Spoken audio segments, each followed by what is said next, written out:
نو د ظالم انجام ګورې خرابي. الله پاک ظالم له مهلت ورکوي خو چې کله یې راونیسي نو بیا د سمیع او د خلاصي لار بلني. یو بادشاه په یو علاقه تېرېده، نو هلته ډېر ښکلي سیند و ځنګل و، یخه علاقه وه، د علاقې خوښه شو. نو نوکرانو ته یې وې دلته مال یو محل جوړ کړې، ځکه ښکلې اوبه هم دي، اعلی آبشار هم دی او ځنګل هم دی او سیند هم دی، خشته سپینې اوبه دي او علاقه هم یخه ده. یو خشته محل دلته جوړ کړه چې د هغې نه ښکلي محل بل نه او چې د چا ځمکه پکې راځي ونیسئ او که د چا کور پکې راځي روان کې. دا علاقه مکمل د خلکو نه پاکه کې چې د چا کور هم نه کې زما محل. بس ټول خلک لګیا شو، ګلکاران او هغه زمانه کې چې کوم انجینران او کوم خټ واله، بس هغې ځای خوښ که بادشاه ورته ځای وښو، محل یې شروع کړ. یو ډېر شاندار فراخه خشته محل یې وله جوړ کړ، څو چته او په ډېر ښه انداز یې وله جوړ کړ. نو بادشاه ته خپل وزیرانو وویل چې بادشاه سلامت محل تیار شو، هېڅ کار پکې نه دی پاتې. اوس که تاسو راځئ دې محل ته او د دې محل افتتاح کوئ او یا کډه وله راوړئ نو ستاسو خوښه ده. بادشاه په ډېر دومدام او شایانشان طریقې سره په خپل قیمتي اس سور شو او خلک ورسره دي، لښکر او وزیران، او محل ته روان شو. چې محل ته څنګ ورنږدې شو نو یو کور د محل سره خوا کې او د محل ته مخامخ یو کاچک کور. بادشاه دې خلکو ته دا څه شی دی؟ وایي دا یو بوډی له د هغې کور دی او د دې بوډۍ هېڅوک نشته، نه بچي شته او نه خاوند شته او نه بیا بیا سرې غریبه، دا د هغې کور دی. تاسو ته معلوم وي چې کورونه ټول روان کړئ چې دلته یو کور هم نه وي. ټول هم روان کړل، خلک هم ډېر یې وشلل، خو دا بوډۍ غریبه وه چې د دې دا کور هم روانه نو دې ډېر وجړل چې زما خو هېڅوک نشته او دلته مې دا یو رکوټې کور دی، نو ما سره ظلم مه کوه. نو موږ د دې بوډۍ دا کور پرېښود. بادشاه وایي بوډۍ پکې سي، هله به زه د خپل محل ته وردننه کېږم چې د بوډۍ دا کور روان کړي او دا ځای اوار کړي او دا خټې لوټې خو وغورځوي. به د بادشاه اډو به وایي بادشاه دومره جابر و چې واپس لاړ، نه وردننه کېږي، ظالم بادشاه خو ورننه وځکه یا بوډۍ راوغواړه چې په رضی که چې خفه کېږم تاله بل ځای کې ښکلی کور جوړو رضی د بوډۍ کور یې روان که. بوډۍ بادشاه خو لاړ محل ته، هله به درنه کېږم چې دا کور روان. بس فوراً فوج پولیس رالل اډرو او د بوډۍ کور یې روان. هر څه لرګي مرګي او خټې لوټې وله تس نس پرې او میدان یې ورکړ. بوډۍ الله ته لاس پورته ګوره ظلم نه یې پکار. دا بعضې دوام عجیبه وي، بعضې سړی وي خدایه ما وبخې، دا هم د الله نه دعا، او بعضې سړی د الله صفتونه شروع کړي، یا خدایه ته خو ډېر مهربانه ذات، ای پروردګاره تا ته خو په غریبانانو ډېر مهربان او خدایه که ته ما وبخې نو ستا پکې څه کېږي او زه خو ډېر محتاج. یعنې دونه د الله صفتونه وخپې کړي او خپله عاجزي ور مخکې کړي چې هغه دعا خشته کړي او مزېداره کړي، ښکلې کړي. نو دې بوډۍ هم د خدای نه عجیبه سوال وکړ، څه وایي؟ یا الله زما دا کور چې روانېده نو خدایه که زه نه وم نو ته چاته تللی وې، ته خو ویې که او الله چې زما دا کور روانېده نو که زما طاقت نو نو خدای ستا زور څه شو، ستا طاقت څه شو الله؟ داسې عجیبه خبره ده، ناشنا سوال. الله که زه نه وم ته خو وې، او خدای که زما زور او طاقت نو غریب وم بې کسه بې څوک وم، نو ته خو بې کسه بې څوکه غریب نه وې، بې طاقته نه وې، ستا طاقت څه شو؟ دا سوال یې الله ته او دا سوال یې چې موږ دا هم په یو عجیبه انداز وکړه. یو نیک سړي عالم له لاړه دا بوډۍ وایي ما سره خو داسې ظلم وشو، سوال وکړه دې بادشاه ته چې خدای تباه کړي. هغه ورته ویې ویل ستا خدای نه دی څه، تا لا سوال چل نه راځي، په خپله ورته وژاړه که. نو بس خدای ته په ژړا شو، یا الله که زه نه وم نو ته خو وې چېرته تللی وې ته، او الله که زما زور نو نو ستا طاقت څه شو، چېرته تللی؟ چې دی ووایي او دې وخت کې بادشاه په اس سور و د محل دروازې ته ننوته، په یو لوی شان افتتاح کوله چې په هغه اس د پاسه ملک الموت راغی او سیت یې وویسته او خبره ختمه شوه. نه محل ولیدم په سترګو، نه وردننه شو او نه خوشحالي محسوس کړه. الله خو په دې قادر بادشاه دی، کولی شي که. نو ځکه رسول الله مبارک فرمایي اتق دعوة المظلوم، د مظلوم د خیرونه ځان وسات، فانه لیس بینها و بین الله حجاب. د خدای او د مظلوم د خیرو په میانس کې پرده نشته، حایل نشته، دا ډېر زر قبلیږي. نو ظلم به نه کې. انسان خو څه کې زما وروڼه، انسان چې په حیواناتو ظلم وکړي هم په الله خفه کېږي. نبی کریم صلی الله علیه وسلم یو ځل وفرمایل، وی ما ته الله جنتونه مو ښودل، ما دوزخونه مو لیدل. وی په دوزخ کې مې یو ښځه ولیده او په دوزخ کې پی پیشو چکونه لګول. اوس الله په دې قادر دی چې دوزخ کې څوک سوځي څوک نه سوځي. اوس زقوم یو بوټی دی، اب په دوزخ کې وي اور به پې اثر نه کوي، دوزخیانو له به یې ورکوي. په دوزخ کې به دا نیکان خلک ګرځي، عالمان به ګرځي، عالمان او خپل ملګري به د دوزخ نه وباسي. عالم پکې دا دی ورننوځي، هغه ته غږ هم نه کوي. حافظ به پکې ننوځي او بعضې خلک به دوزخ نه وباسي. شهیدان به پکې دننه ګرځي او بعضې خلک به دوزخ نه وباسي. نو دا خو د خدای شان دی. چاته اور ابراهیم علیه السلام په اور کې پروت و، هغه ته یې غږ هم نه کړ. اور خو د خدای په قبضه قدرت کې دی. نو خبره مې دې پورې کوله چې رسول الله مبارک فرمایي یو ښځه مې په دوزخ کې ولیدله چې پیشو پې چکونه لګول. نو ما تپوس وکړه چې دا ښځه باندې دا پیشو ولې چکونه لګوي؟ وی دې ښځې دا پیشو ساتلې وه او بیا یې په پنجره کې یا په یو ځای کې بنده کړه، نه یې وله خوراک ورکو او نه یې پرېښودله چې ځان له په خپله څه پیدا کړي او ښکار وکړي او څه وخوري. نو د هغه پیشو د ظلم د وجې نه رب العالمین دا دوزخ ته ولېږله او په دوزخ کې اته پیشو پې الله پاک مسلطه کړه او چکونه پې لګوي. نو ګوره چې په پیشو ظلم کې ما د یو مشر نه یو ځل خبره اورېدلې وه. یو خان او د هغه زوی چا سره دشمني وه، هغه دشمن د خان د زوی نه ووجلی، دا د مردان علاقې طرف ته. هغه دشمن د خان د زوی نه ووجلی، بل چا مړ کړه او دا به یې فدو کړه. او دا د انګریزانو زمانه ووی، بل چا مړ کړی خو د دشمنو دعوې د خان په زوی کړه او دی ګیر کړه. چې ګیر یې کړه خبره دې ته ورسېدله، ګواهۍ پې دونه مضبوطې شوې چې په دې د پانسۍ حکم وکړو د خان په دې زوی.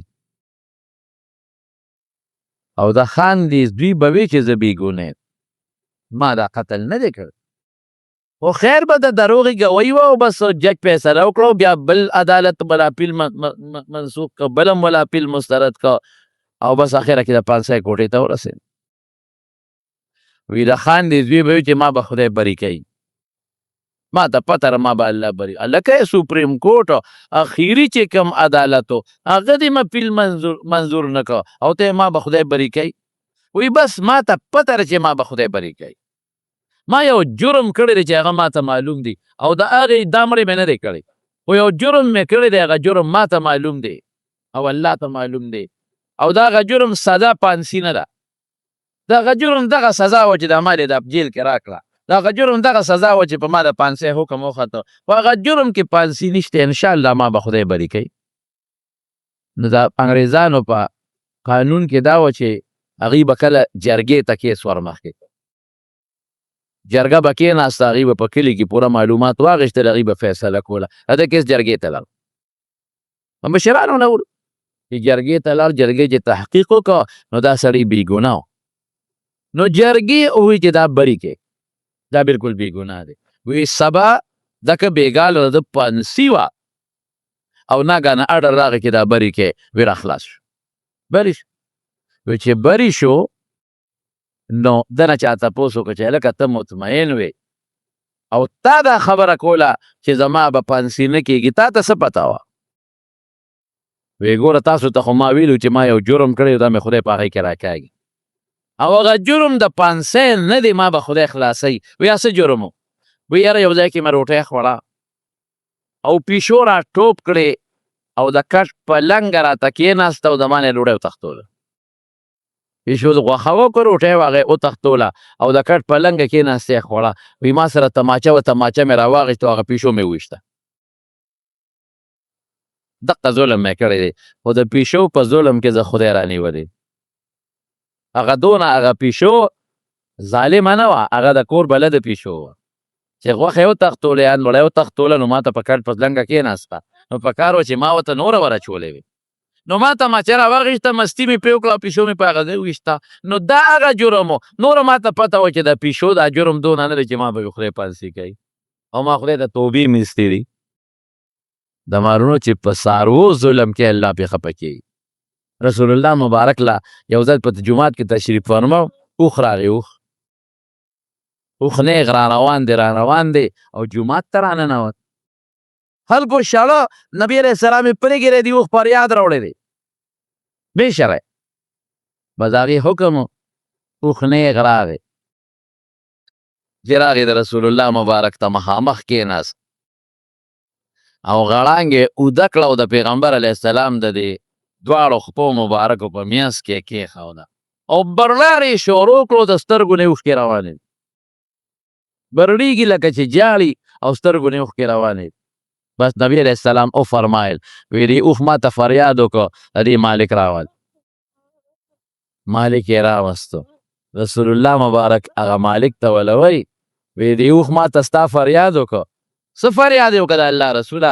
وی ده ما ته ووی چې په ما مالک کار کوي او دمه نه راکوي، ستړی په ستړی را باندې کار کوي. دویم فریاد یې راته ده وکړو چې په ما کار کوي او خوراک نه راکوي. وی بلکل یې درته ټیک نه. وی ګوره ظلم په حیواناتو مه کوئ، په دې کار هم کوئ او داسې وخت کې د کار نه بندوئ چې دې ستړي نه دي څه نه څه دمئ، او چې کار پې کوئ نو خوراک هم وله ورکوئ. ګوره په څاروو هم ظلم منع دی او بلکې ډېره ناشنا راته بله وویم.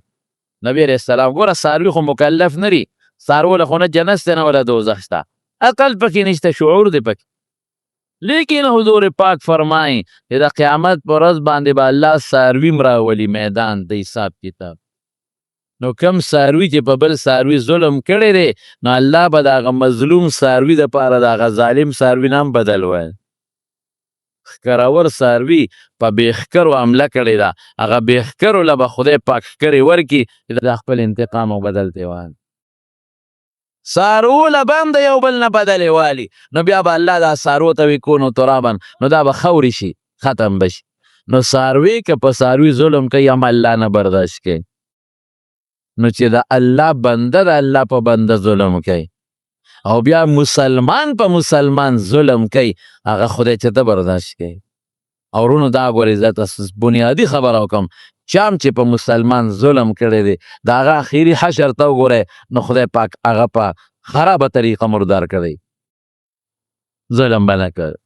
په ظلم الله خفه کېږي او د ظالم متعلق پروردګار اعلان کوي لانصرنک ولو بعد حین، چې زه به دې مدد کوم څه وخت پس به خو مدد به در سره کوم. د عبیدالله ابن زیاد دا د کوفي گورنر و، د حضرت حسین رضی الله عنه سره څونه ظلم و. تاسو تاریخ وګورئ پته به راته ولګي. 83 د خاندان نبوت ماشومان، بچي او ګلان یې شهیدان کړل. لیکن خدای هغه سره څه وکړل؟ په هغه خدای بل یو سړی مسلط که او په حمله پې وکړله او سره د خپلو ټولو ملګرو یې مرداران کړل. په ترمذي شریف کې یو روایت دی او په مشکات کې هم شته. یو کس وایي زه په موقع موجود وم چې د دې عبیدالله ابن زیاد د ده او د نورو ملګرو سرونه په د جومات نه بار په یو میدان کې خواره واره پراته وو، سرونه یې پرې کړي او د جومات نه بار په میدان کې خواره واره پراته وو او خلک راغلي و تماشې ته یې ولاړ وو، په دې وجه چې د عبیدالله ابن زیاد له حضرت حسین رضی الله عنه سره ظلم کړی. وی دنیا خلک ولاړو، وی دې خلکو به چیغه کړه جاءت جاءت جاءت، راله راله راله. ما وی چې دا څوک یادی؟ نو وی زه ورغلمه او په دې خلکو کې ځان مې وردن نه که چې دا دوی څوک یادی چې راله وی چې مې وکتل نو یو اجدها خامارو یو ماره وه حیه ورته وی په عربۍ مار وی دا مار به راغی په دې لاشونو کې به ګرځېده او د دغه عبیدالله ابن زیاد په دې سپیمو کې به وردن نه شو نور مړی پرېښودل د هغه په سپیمو کې او لږ ساعت به وله مار به راووت بیا به لاړ چې لاړ نو بیا به راغې نو بیا به خلکو هغه دی بیا راغله هغه ماره وی چې بیا به راغله نو په دې مړو کې په دې لاشونو کې به ګرځېده او د دغې عبیدالله ابن زیاد په سپیمو کې به وردن نه شو او څه ساعت به پکې غیبه وه بیا به ترې راووته یعنې خدای مردارم که د حسین رضی الله عنه سره ظلم وکړ او د مردار کېدو نه پس په جل الله خلکو ته وښودل چې په سپیمو کې دا د مار ورننوځي نو چې په قبر کې به یې څه حال او په آخرت کې به یې څه حال د مارونو ظلم به بلکل نه کړ پلار په زوی رور په رور ګاونډي په ګاونډي خاون په ښځه ښځه په خاون انګور په خواښې خواښې په انګور زیاتې به نه کړ نن سبا چې د چا وس رسي که ګاونډي په ګاونډي ظلم ورسره کوي چې وس یې بر شو خواښې په انګور خواښې ډېر مسایل راځي بیا انګور د دا نه بدماشه جوړه کړي او په خواښې ظلم کوي خواښې غریبه بوډۍ وي محتاج یې ورته که نه دا له ځانه بدماشه جوړه کړي او ظالمه جوړه کړي چې دا خو زما لاسته ناسته ده ته چې د چا ښځې او د چا د وجې نه مزې کې هغه د چا نه پیدا دی ظالم ظلم ولې کې او زوی ورته لمسی خاوند لمسی د خواښې غریبه د بوډۍ ده د خولې نه چې د یو پوټې غوندې خبره وځي نو دا ظالم او ته خاوند لمسی او کله داسې ظالمان مې لیدلي چې خپله بوډۍ مور یې موالې ده او خپل بوډا پلار یې موالې ده دا ظلم یوازې دا نه دی چې ټوپک سړی راولي او بل پې ولي دا ظلم خو بلا مرتبې دي نو دا که انګور خاوند لمسی مور ته او د یوې نه ورته سل جوړی او یا خواښې کنځي دا انګور هم ظالمه ده دا چې کله بوډی شو دغه چل به ورسره کېږي دې وخت کې خو ته د ځوانۍ په جوش کې دې وخت یو خاوند په تا مهربان دی نو په ځان نه پوهېږي الله به درنه دا بدل اخلي پرېږدي چېرته بیا یاد وساتئ د مارونو چې کم الک په هلکانۍ او په ځوانۍ کې کم ظلمونه کړي دي یا کمې پیغلې چې په خپله ځوانۍ کې څومره ظلمونه کړي دي که دا هلک بوډا شو دا پیغله بوډۍ شوه حقه چل به ده سره په بوډاوالي کې کېږي بعضې خواښې هم په انګور ظلم کوي بعضې منځ ته راځي د جینۍ بچي نه کېږي نو د بچي خو د خدای په لاس کې نو دا خواښې وله پیغورونه وایي تا بچي راونغله او تا داسې او ته دا نه بچي د دې اختیار کې چې راونغله او ته جینکۍ راوړی وله کان نه راوړی نو دا ډېر د چا خوښې چې د مارې جینکۍ پیدا شي دا خواښې ظلمونه کوي او زوی ته وایي چا به بله ښځه دله کو نو په خوشحالۍ وکړه که نه که بچي دې خوښي او نسان وسي دې خوښي نو دویم واده څه منع نه دی ګناه نه ده او په طریقه وکړه که پیغورونه ولې کوې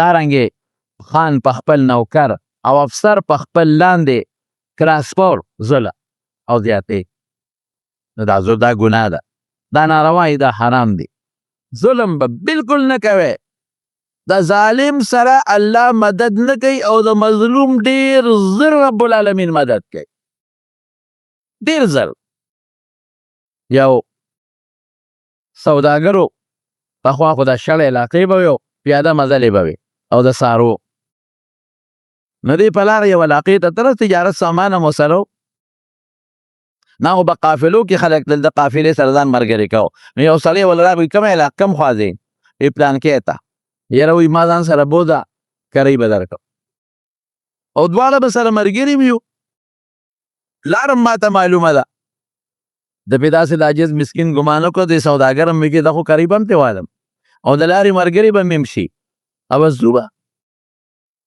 اوس هم داسې بعضې خلک کوي په کرۍ په بانه باندې موټر ته وخېږي او چې شړې ته یې بوځي نو ډرایور هم مړ کړي او موټر هم ترې وتښتي د دې سړي دا نیت و ورسره څو شو قریبه درکه موضوع به چې پلوان شو یو 2 لارې وې نو دا هلک دې سوداګر ته وایي چې په دې لار لاړ شه او ته وایي دا ما ته نه معلومه زه خو همیشه په دې لاره ځمه وایي دا بله ما ته معلومه ده دا لنډم ده او په دې ستا د څاروي ګیام شته او سور هم دی په دې به لاړ سوداګر وایي چې زه به ټیک ته روان شو تلل په هغه لاره باندې تلل هغه په یو ناګهاني خطرناک ځنګل ختمه شو یا لکه دا په کومه راوستم بس هغه سړي ټوپ کړې ده څاروي نه د اس نه او چاړه ورسره وه هغه یې راوویسته او دې سوداګر مټ نه ونیو لاندې راوغورځو پرېږدم دې چت سوداګر وایي چې دا خو زه په جنجال اوړېدم دا خو په ډاکو اوړېدم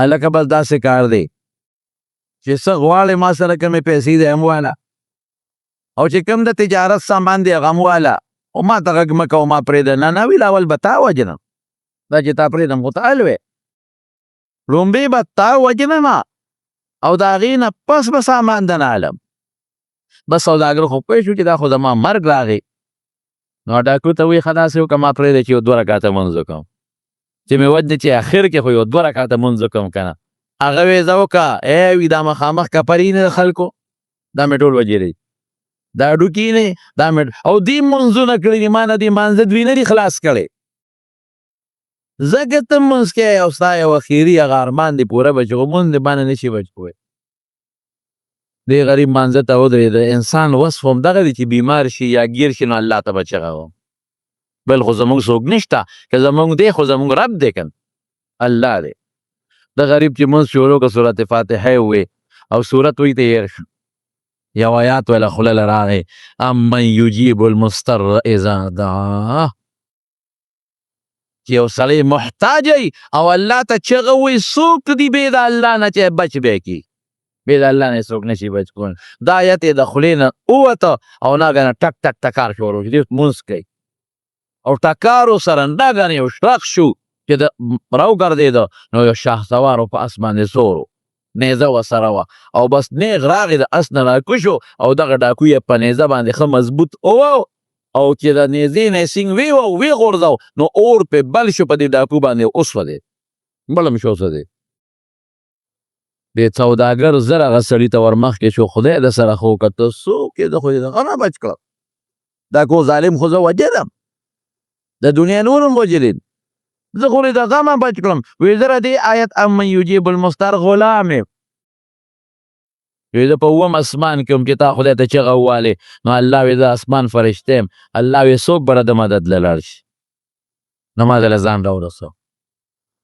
نو ګوره چې ظلم به نه کې مظلوم د خولې نه چې اوخته غرق دی همسایه به ظلم نه کې په نوکر به ظلم نه کې په زمیندار به ظلم نه کې زمیندار به په نیک هم ظلم نه کوي چې هر څه ته کور ته وړي او دا نوکر او همسایه به په هغه مالک هم ظلم نه کوي دواړه طرف ته به ظلم نه کوي خواښې به په انګور ظلم نه کوي د انګور غریب محتاج د لاس به خولې ته اوچت کي ظالمې غرقه به شي او دا انګور به په خواښې هم ظلم نه کوي دا خواښې خو بوډی د محتاج له خدای ته به لاس اوچت کي تباه به شي ګاونډي په ګاونډي مالک په خپل نوکر او مشر په خپل کشر په خپل مشر ظلمونه به نه کوي زمونږ د دې دین په دې امامانو کې یو امام تیر شوی دی حضرت امام احمد ابن حنبل د یو ظالم بادشاه سره په یو دینی مسله کې جګړه رااله مقابله رااله تاسو پې نه پوهېږئ طالبان پې پوهېږي مسله د خلق القرآن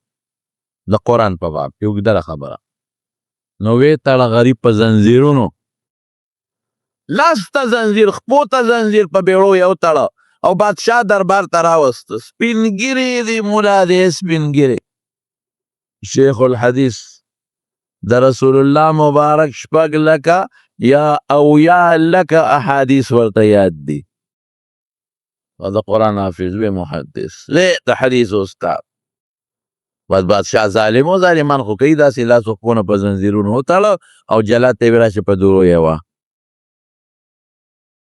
او 2 درو له یو جلاد چې دا تازه دم بل راځي ووایي تازه دم بل راځي ووایي چې ښه مضبوط یې وایي ای وروره هغه خو غریب کمزور و کچه سرمن و سپینګیري سپینګیري سړي را خو چې معمولي مو ګوتې یو سر منېږدي شي وشلېږي. دنیا راغله د بادشاه په دربار کې تماشې ده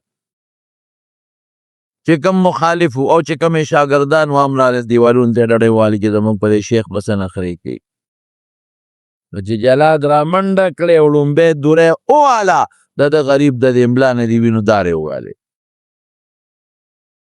او احمد ابن حنبل وی بسم الله نوم د چا لیوايه الله چې دویمه دوری وواله وی انا لله و انا الیه راجعون. الله لبز دا الله یو الله ته پیش کی بیا الله یاد چې درېمه دوری ورکړه لا حول ولا قوة الا بالله. د مصیبت نه بې د خدای نه بل څوک بچ کولی نشي او تا انسان طاقت بې د الله د توفیق مدام انسان له فایده نشي ورکولی. یې بله دوری ووانه لن یصیبني الا ما كتب الله لي چې څه ماته رسېده مانه الله لیکلی دي. بیا الله یاد چې بله دوری ووایي الحمدلله بیا صفت د الله کې. چې بله دوری وواله وی القرآن کلام الله غیر مخلوق خپل عقیده ښکاره کړه چې پسې جګړه. چې بله دوری وواله شاته پرتوګ یې وشلېده پرتوغاښ کټ شو پرتوغاښ پرې شو بډه کولو شوه. نو چې پرتوغاښ کولو شو سړی ولاړې رښتیا ووایي لاندې پرتوګ پرېوځي که نه پرېوځي. نو شاګردانو الله ته چغې یو غوغا شوې یو سلګۍ شوې یو چغې شوې چې الله اوسه پورې خو په والو والې کېده او وینې ترې روانې دي شوړ پوړ شو خو الله اوس خو به پرتوګ لاندې وغورځېږي دا دنیا به یې وویني. زمونږ دا سپینګیري ملا صاحب بیا خدای دا به څه کوي. ازمایښونه خو په نیکانو ګورې راځي په نیکانو ډېر ازمایښونه راځي پریشانۍ راځي. خو صاحبه چې پرتوغاښ وشلېده د امام احمد ابن حنبل الله ته سر وکړ دغه صاحب د مرقات ملا لقاري لیکلی دي چې هغه پرتوګ ښکته نه شو بلکې د خپل ځای نه اوچت شو ورپورې پیوست شو بې پرتوغاښه ورپورې کلک شو یو کم 10 دوری یو و نو بېهوشه شو. چې بېهوشه شو نو بادشاه شاګردانو ته یې ویې راشئ دا ملا صاحب مې یوسئ. دې غریب یې کټ کې واچو او الاوړې سټ قریب بېهوشه ورسېد. چې ورسېد نو چې هوش کې راغی نو شاګردانو ورته ویل صاحب دا په لومبي غزار دی بسم الله ولې وې به د الله بس دغه دماغ مې کار نه کوه خو د الله نوم مې خولې له راغی نو مدد مې پرې وغوښته. په دویم مې انا لله ځکه وایي چې د مصیبت په وخت کې حضور پاک فرمایي دا به وي. په درېیم مې لا حول ولا قوة ځکه وایي چې نبي علیه السلام وایي د غمونو وخت کې پریشانو وخت کې هم دا وایي. په څلورم غزار ما په تقدیر حواله ورکړه چې څه خدای مقرر کړي هغه به کېږي او په شپږم مې خپل عقیده ښکاره کړه چې القرآن کلام الله غیر مخلوق او په اووم دی الحمدلله ولې وي دا خو د خوشحالۍ په موقع خلک وایي او ته غم کې وې وی دا مې ځکه وې چې دغې وخت زه ویرېدم چې احمد ډېر سخت غزارونه دي وجود مې دردونه کول او وینې ترې روانې وې سوځېده نو ما وی چې خدای عقیده مې نه خرابه شوې په دې والو نو ما له توجه ورکړه نو مې په خپل عقیده کلک او ټینګ ولاړو نو د هغه ایمان په استقامت مې د خدای حمد ادا کړه الحمدلله. یعنې دغې وخت کې د خدای حمد وی حضرت چې په دا بله غزار دی بډه وشلېده پرتوغاښ نو مونږ خو بس چغې کړې چې خدایه اوسه پورې خو والو اوس خو به د شیخ عورت ښکاره شي او دنیا به وویني او تا اسمان ته سر اوچت کړه دا دې څه وکړل. دغه وخت ما سره هم غم شو چې خدایه دا زما پرتوګ به لا دې وغورځېږي لمن مې اوچته د ملا یې راله بربنډه کړې ده نو دا به زما عورت ښکاره شي او کتابونه به یې قیامته پورې دي کې خدایه دا به څه کېږي. نو ما خپل رب ته چغه کړه ما سوی ما وی یا رحیم یا ودود یا ذا العرش المجید یا فعال لما یرید ان كنت على الصواب فلا تهتک ستری اے رحم والا ذات. الفاظ عجیب دي کنه په دعا کې د الفاظ عجیبه غوندي دي. یو بادشاه یو ځای ته په سیل ته د دریاب غاړه و، ډېر مزېدار ځنګل او خشته یخې هواګانې وې. د بادشاه هغه د دریاب غاړه خوښه شوه. نو په فوج ته یې اډر وکړو دلته ما له محل جوړ کړې، دونه میاشتې کې دننه فوراً جوړ کړې، ښه محل جوړ کړې. نقشه ور تیاره شوه. دوی بزګرکارانو نوکرانو هر څوک ولګېدل او ډېر عجیبه محل او کېدل ته چا کورونه ټول روان کړې. بس کورونه یې روان کړل، درس دروس شروع شو، میدان یې ټول ورته خالي کړ. زبردست محل وله جوړ شو او بابشارونه پکې رالل، بوټي پکې وکرلې شوې. خوا کې ورسره د یو بوډۍ کچه کور و چې دوی رالل او د هغه بوډۍ کور ته دا کور غورځو. بوډۍ ورته د خدای خاطر وکړې، زه خو عاجزه ښځه یم او د بادشاه محل خو د ما نه 20 ګزه 50 ګزه 100 ګزه 200 ګزه لرې دی، بس ته څه کوې د ما کور روانوې؟ هغې وویل ښه دا بس هغه مشر یې وي دا بوډۍ دا کور به پرېږدو، په دې سات سر نه پرېږدي، محل ترې ښه لرې دی. بادشاه ته اطلاع ورله، وی راشه دا محل تیار دی او افتتاح کوي. چې بادشاه راغی د بوډۍ کور یې ولید، وی دا څه دي؟ وی دا یو بوډۍ ده، عاجزه ده، عاجزه بوډۍ او د هغې کور دی. وی دا ولې روان نه که؟ وی صاحب محل نه ډېر لرې دی، د محل خوشه کورونه هر څه وران کړي دي، خلک هم چللی دی او دا بوډۍ دا عاجزه ده. وی چې تر څو د دا کور نه روان شوی زه دې محل ته نه ځم. واپس شو. بس خلکو رالل بوډۍ ته یې بوډۍ سامان ننغاړه. بادشاه اډر وکړ، بادشاه اډر وکړ او خبرې دوا چل غواړي که نه. بوډۍ څه چل وکړه؟ الله ته یې لاس پورته کړ. دوی رالل کور یې روان کړ، دوړې دوړې کړ، ټوټې ټوټې کړ، ملبې یې خوا کړه. بوډۍ دې خپل کور ته ودرېده، کور خو روان دی هر څه تباه دي. بوډۍ الله ته لاس پورته کړ، یا الله که زه نه وم نو ته چېرته تللی وې، او که زه کمزور یم نو ستا طاقت څه شو، او که زما څوک نو نو تا ته له چا ساجت دی؟ ته چېرته وې چې زما کور وانېده؟ ستا طاقت څه شو الله چې زما کور وانېده؟ زه خو مظلوم یم، زما مدد څه شو؟ دې دا چغه وویله او بادشاه ته اطلاع میلو شو چې راځه د بوډۍ کور روان. بادشاه راغی په لوی لښکر فوج کې چې اوس افتتاح کوي، خو چې دروازې له ورسېدو مقه ځای کې د اس نه پرېوت، ساتې وخته مردار شو. تاسو په خبره پوهېږئ؟ نو حاصل څه دی چې د تکلیف او د مصیبت وخت کې الله ته چغه و چلم غواړي، چلم غواړي. محمد ابن حنبل یا رحیم، ای رحم والا ذات، یا ودود، ای تا هغه ذات چې خلکو سره مینه کې، ای د لوی عرش مالکه، د بزرګۍ خاونده، ای هغه ذاته چې ته څه کې نو کولی شې. الله که زه په حق یم زما پرده ماله. دا مې الله ته چغه وویله، نو واقعي په حق ومه، نو الله مې پرده وانغېسته، پرتوګ بې پرتوغاښه اوچت شو، راپورې پیوست شو. نو مصیبت او تکلیف چې رسېږي چا ته به چغه ووایه؟ الله ته به وایي. خیر به د چا نه غواړو؟ الله نه به غواړو. شر چې ورسېږي چا ته به اواز کوو؟ او په نیمه شپه کې ورته کوه، په دا نیمه شپه کې ورته کوه. ته ګوره چې الله مني او که نه مني. سلطان صلاح الدین ایوبي د صلیبي جنګ و د کافر سره، صلیبي جنګ و. اطلاع میلاو شوه چې انګریزانو ډېره مضبوطه بیړه را په مخه کړې ده او را روانه ده. نو د فوج خو لږ و، ډېر لږ و، او چې بیا صلیبي بیړه راځي هغې مقابله به څوک کوي؟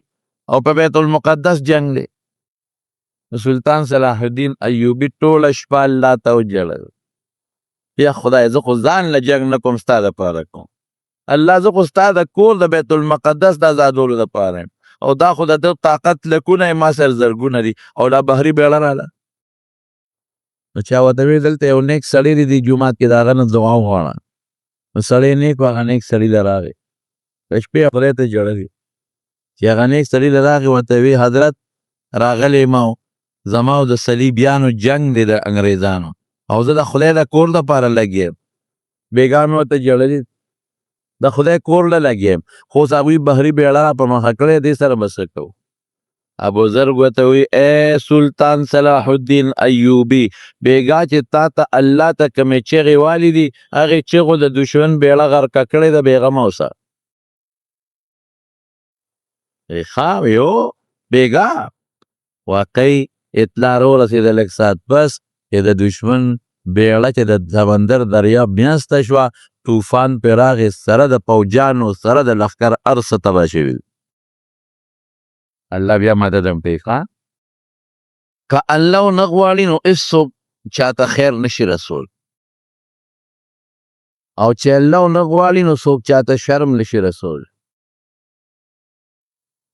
او چې الله وغواړي نو په لږ څیز کې ډېر لوی برکت او خیر اچوي، او چې الله وغواړي نو په ډېر مال او ډېر دولت او ډېرو بچو کې انسان ته پریشاني جوړوي. دا د عقیدې خبره ده. نو په عمل کې که د انسان نه کمې زیاتې وشي نو جرم دی، ګناه ده، فسق دی، فاسق ورته وایي، لیکن بیا ممکن ده چې الله تعالی ورسره ګزاره وکړي. خو که په عقیده کې د انسان نه د ماشي د وزر برابر فرق راغی نو دې انسان سره الله هیڅ قسمه ګزاره نه کوي. عقیده کې لږ کګلیج راغی، لږ نقصان راغی، دا سړی د ایمان نه ووت، دی کافر شو، د سزا څه ده؟ دی به همیشه په دوزخ کې پروت وي. نو دا د عقیدې سره تعلق لري او د ایمان سره تعلق لري چې د خیر او د شر مالک څوک دی؟ الله پاک دی. بنده خو صرف سبب دی. ډېر کله ته داسې شوي دي چې یو سړي بل پسې تماچه راغشتې ده، کالتوس پوچ شوی دی. ډېر کله ته داسې شوي دي چې یو انسان بل باندې ډس کړی دی، او چې څوک ولې هغه بچ شي بل ولګي. ډېر کله ته داسې شوي دي چې یو انسان باندې یو ډس شوی دی، هسې مړ دی، او بل څلېرویشت دی او شل ډزه لګېدلی دی او خدای جمدې ساتلی. اکسیډنټ شوی دی، شاته مړ دی، مخکې پکې بچ شوی دی. دا د الله نظام.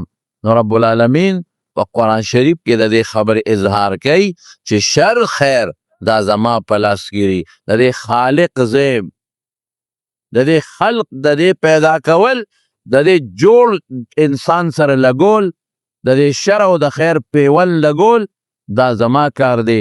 انسان صرف د سبب په دنیا کې او د کسب په دنیا کې به خپل عمل کوي، خو چې دا عمل وکړو د عمل چې الله نی غوښتې نو هیڅ فایده هم نه ورکوي د عمل. نو الله وایي ان یمسسک الله بضر، که تا ته الله ضرر ورسوي نو فلا کاشف له الا هو، دې ضرر نه بې د الله نه بل څوک تا نشي بچ کولی. راوستی الله دې لرې کوي بیل دی. وان یردک بخیر، او که تا ته الله خیر رسول غواړي نو فلا راد لفضله، بیا د خدای د دې خیر او د دې فضل په میانځ کې څوک نشي ودرېدی چې تا ته ونه رسي، لازما به درته خیر رسېږي. دا قانون دی.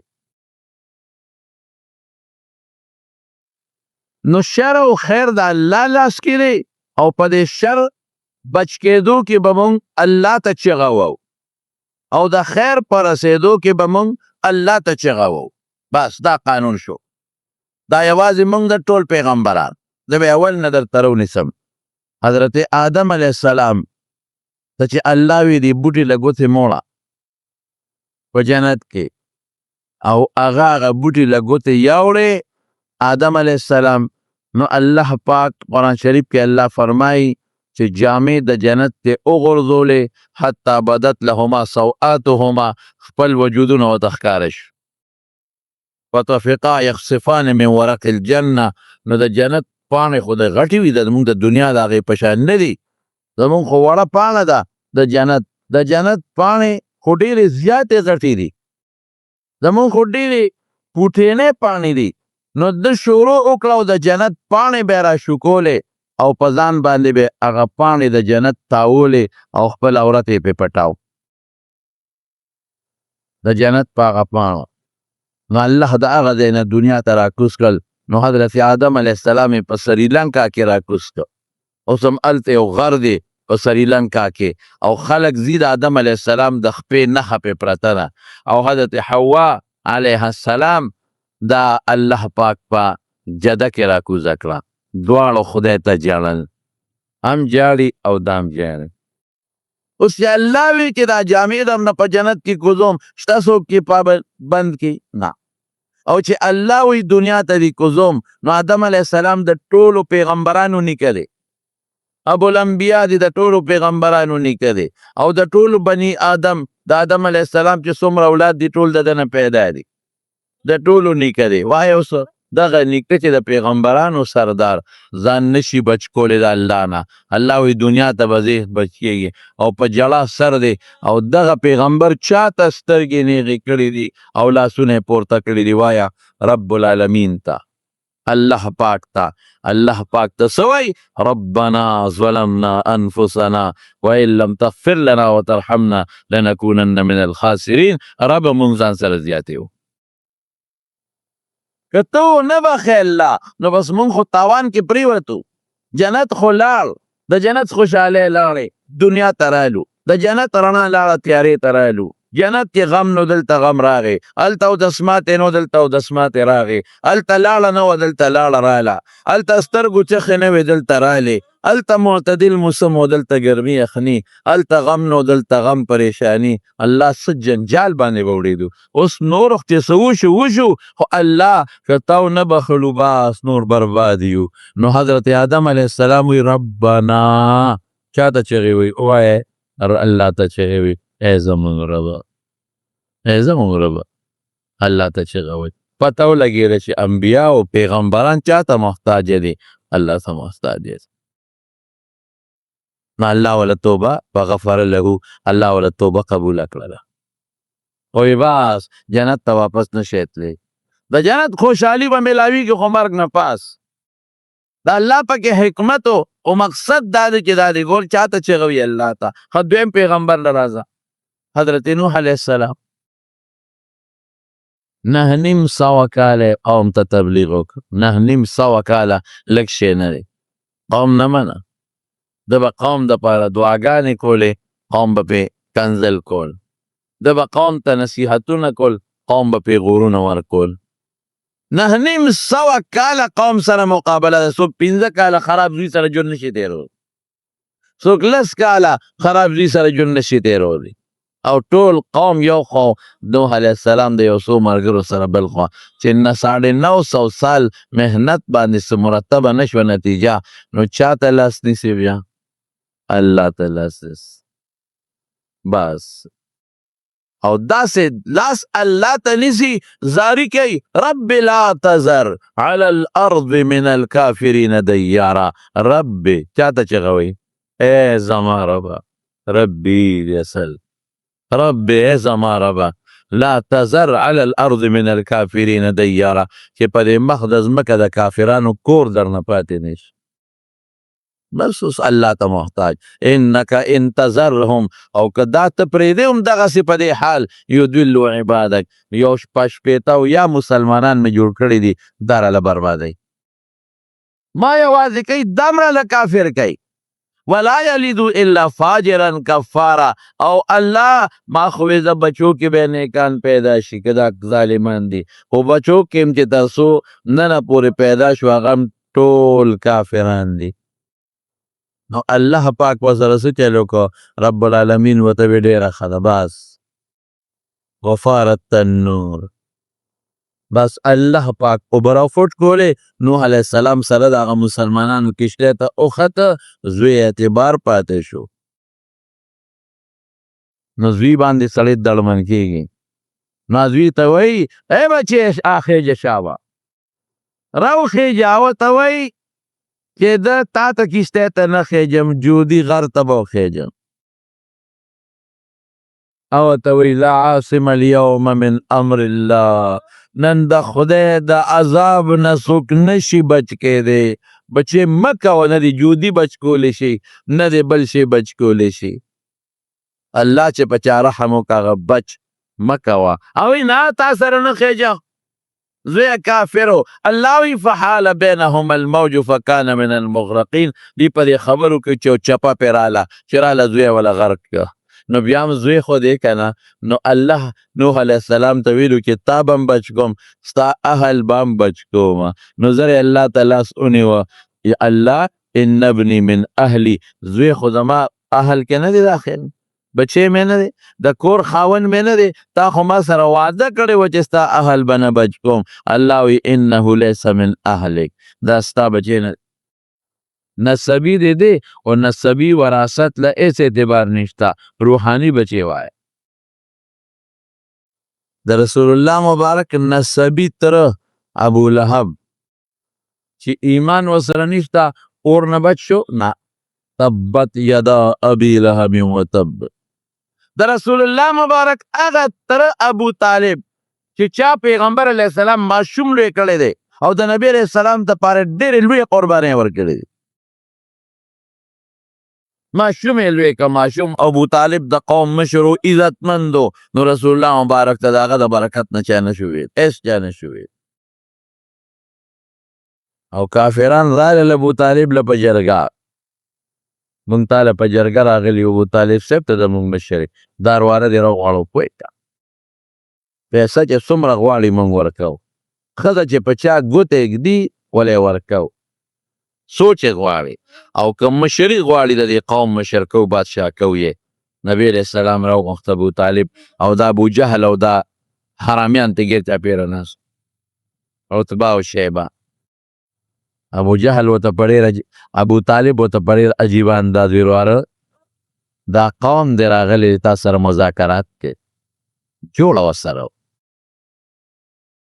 دوی څه وایي، دوی دا وایي چې ښځه څه کمه چې خوښه یې ورکوو، بادشاهي غواړي مشر کو یې، مال غواړي خولې نه دې وبس. ای کاکا زه خو د دې ټولو نه یو پوټینۍ خبره غواړم، مذاکرات اوس کامیابه نه ښه نه بادشاهي نه مال دا ټول د دوی مبارک، یو پوټینۍ خبره ترې غواړم او داسې خبره به ترې غواړم چې عرب چې څومره دي دا به تابع شي تابع، او عجم به هم تابع کېږي که نه تابع کېږي ټیکسونه به ورکوي. داسې شی ته یې غواړم. وی یوه خبره وي او پوټینۍ خبره وي او وایه ورانه دا خو ډېره ښه خبره ده. وی دا ده چې اشهد ان لا اله الا الله، الله دې یو ومني بس، الله یو دی دوه نه دي، الله دې یو ومني. چغه چې وایي الله ته دې وایي، بت ته دې نه وایي یا صنم یا لات یا عزا یا منات، دا دې نه وایي، چا ته دې چغه ووایي.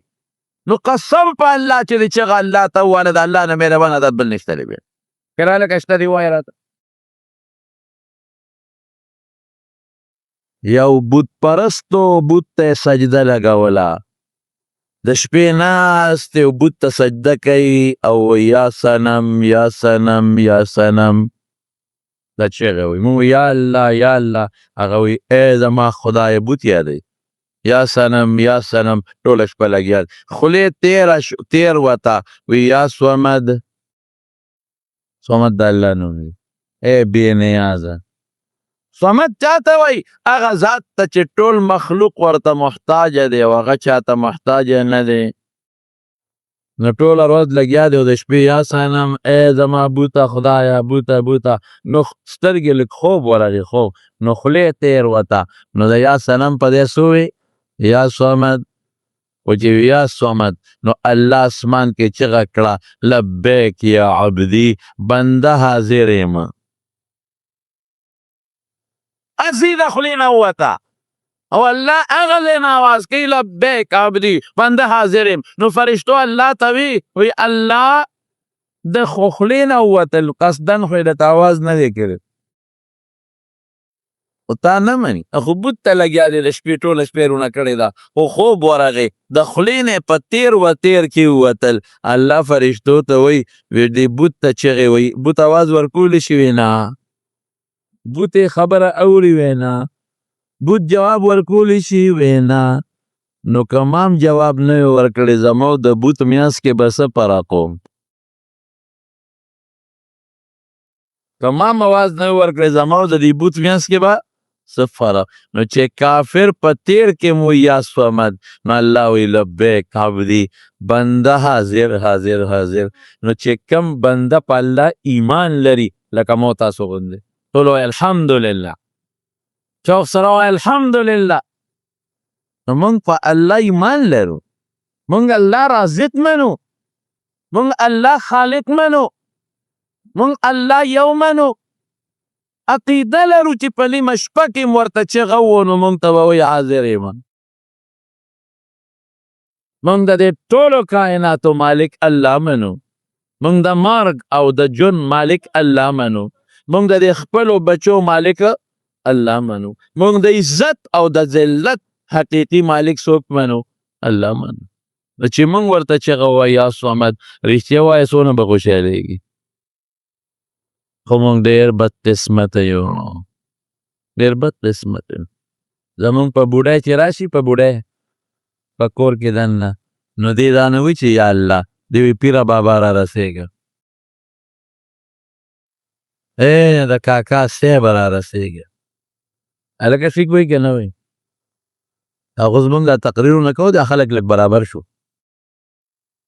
خو چې معمولي واخو ای پیره بابا را رسېږه و د کاکا صیب را رسېږه پیر بابا ستا چغه نه اوري نیک سړی دی خو ستا چغه نه اوري کاکا صاحب نیک او بزرګ سړی تیر شوی دی خو ستا چغه نه اوري د کوټې په ګوټ کې چې چغه وی څوک یې اوري الله رسول الله مبارک هم نه اوري که دلته چغه ورته وی هم نه اوري قرآن نه درته وی حدیث نه درته وی رسول الله مبارک په خپله فرمایي من صلى علی عند قبری سمعته که د ما د قبر په خوا کې څوک په ما درود وي زه اورم ومن صلى علی نائیا او که څوک په تورنځو چارسده کې په ما درود وي لرې وي چې دې حال کې چې دی لرې دی ابلغته فرشتو په ذریعه ما ته رسېږي ابلغته وایه فرشتو په ذریعه را رسیږي ان لله ملائکة سیاحین فی الارض دا الله فرشتي دي په دې مخ د ځمکه چکرې لګوي یبلغوني عن امتی السلام زما د امت نه ماته سلام را رسوي هر ځای کې په هر ټیم کې اوریدونکي ذات څوک دی دا پیدم انه هو السميع البصير الله وی قرآن وی زنوی او په هر ځای کې لیدونکي په تیاره شپه کې د کوټې په ګوټ کې په بلستن کې دننه چې سکې د دې لیدونکي او په دې خبرېدونکي څوک عقیده به ټیټ ساتي عقیده دې ګډه وډه شوه او الله سره دې په دغه صفاتو کې بل څوک شریک کړل د ایمان نه لارې ووتې عقیده مضبوطه وساتي علیم قرآن وی خبیر قرآن وی سمیع اوریدون کے بصیر لیدون کے علیم خبردار خبیر خبردار دا سوک دے اللہ وی وائی دا اللہ دے وما تسقط من ورقت الا يعلمها یہ سمر دا انہوں پانے غرزیگی اللہ وی الا بل سوک پہ ندے خبر زپی خبر ولا حبت فی ذل او چې په دې ځمکو په تیارو کې دننه دا نری نری دانې او تخمونه خبر دي زمیندار هم ته نه دی خبر چې دانه کم ځای پرته ده وړه ده که غټه ده او څوک ته خبر دی الله ته خبر او یعلم ما فی الارحام په رحم کې دننه څه شی دی څه شی دی وینه ده پکې غوښه ده پکې نطفه ده پکې تور دی پکې سپین دی پکې انسان دی پکې غویې دی په مور په ګېډه کې د چیلې په ګېډه کې د هغې بچې د رښتیا ووایه په دا پټو پردو خبردار څوک دی الله عقیده به ټیټ ساتي نو هغه وایي یا صمد په تیر کې د خولې نه ووتل نه الله وایي لبیک عبدي بنده حاضر یم نو فرشتې ورته وایي خو انسان هم یاده خولې خطا شوه وایي بوت جواب نشي ورکولی نه اوري زه اورم جواب ورکولی شم که زه چپ پاته شم ما بوت کې سفرم اے فرشتو په تیر کې ماته چغه وواله او په دغه چبه ایمان ور نصیب کوم ځه سړي په هغه ټک خدای مسلمان دا الله نه مهربان ذات بندیسته ورونو چې دونه مهربانه دي نو چاته به چیغه ووایو زه الله ته به چیغه و تکلیف وخت کې به دا وایي پیره بابا رارسېږه کاکا صاحب رارسېږه نه نه نه دا د ګناه الفاظ دي او که دا د عقیده یي چې زما دا خبره د پیر بابا د دې ځای نه اوري او دا کاکا صاحب یې ډایرکټ اوري او ما له رارسېدی شي د ایمان نه خلاص شوې د ایمان نه خلاص شوې ایمان ختم ځان پوه که دا خو د عقیدې خبرې دا خو د عمل خبرې نه دي پیر صاحب بابا له دې نیک سړی دی لاړ شه د شریعت په قانون کې چې دا زیارت کوم اصول دي په هغې عمل کاکا صاحب له دې د شریعت په دایره کې چې په کومه طریقه تلل دي اصول دي په هغه طریقه لاړ شه دا موږ نه منې کوو اولیاو بېعزتي به نه کوې هتک به نه کوې سپکې به ورپسې نه وې بد به ورپسې نه وې خو د خدای درجه به هم نه ورکوې که رسول الله مبارک لرې د خدای درجه ورکړه نو دا د هم ډېر لوی جرم و نو هلته څه وایو سر او ورته وایي چې بچې غرق شو الله تا خو ماته وایي چې ستا اهل به بچ کړو ان ابني من اهلي الله وایي انه ليس من اهلک دا ستا اهل کې نه دی داخل دا ستا روحاني بچی نه دی خبره د روحاني بچی دی نو خبره مې دې پورې کوله چې ابو طالب رسول الله مبارک راوغوښته وایي مذاکرات یې څه دي کوټې کلمه ترې غواړم چې اشدیرې ده وایي اشهد ان لا اله الا الله واشهد ان محمدا عبده ما د خدای بنده ومني او رسول نو عرب به هم تابع شي عجم به هم تابع شي ابو جهل ورته وایي دا کار نه کوي دا خو نه منو وایي چې نه منې کاکاجي پیسې راکوي ښځه او وایي په دې یو لاس کې کنور راکوي او په دا بله کې سپومی راکوي ومې نه وی رواره تنگ شم رواره قوم ټول مخالف دی نور برداشت نشم کولی د دې قوم د مقابله نشم کولی وی کاکاجي رسول الله مبارک ته روان جو سترګو کې اوښکې وبهېدې کرکنې اوښکې رالې سترګو له پوه شو چې کاکا م رانه لاړ وی کاکاجي خیر دی که ته د قوم نه تنګ یې نو تا ته هم سلام علیکم درنه لاړم چې ته د قوم نه تنګ یې زما لوی الله شته دی لوی رب مې شته او په جړا شو حضور پاک لاړ نو ابو طالب پې سونه مینو ای روارو دلته راشه ته څه وایې چې زه به تا یوازې پرېږدم دین مې نه دی کافرانو دی خلکو دی خو ته مې بچې رواره مې دی زه چې څه دی خوښۍ کوه د دې قوم لاس د خلاص زه پېشه دوی پېشه څومره مینه لیکن ایمان قسمت کې نو آخر وخت کې رسول الله مبارک لګیا دی او ورته ای کاکا یوه راکوټې کلمه ووایه زه د خدای سره تعالی بیا باس کو زه به دلایل ویمه خو ماته دې غوږ کې پټ ماته ووایه بل څوک پرې مه خبره وه یاره رواره وي دا خلک به وایي چې اخر وخت کې ویرېد دین دې ټیک دی خو دا خلک به ویرېد شونډې وړکولې او ساعت یې ووته نو عباس رضی الله عنه نبي علیه السلام ته وایي وی څه وایي عباسه آخر وخت کې شونډې وړکولې ایمان یې وړه وی نه نه نه آخر وخت کې ده وایي چې علی دین عبدالمطلب هم د پلار نیکه پر دین نو لاړ نبي علیه السلام ورله بیا هم دعاګانې غوښتې نو الله ورته وایي نه ما كان للنبي والذين آمنوا ان يستغفروا للمشركين پیغمبر او مؤمن به د مشرک دپاره سوال نه کوي ته د مشرک مونږ انک لا تهدی من احببت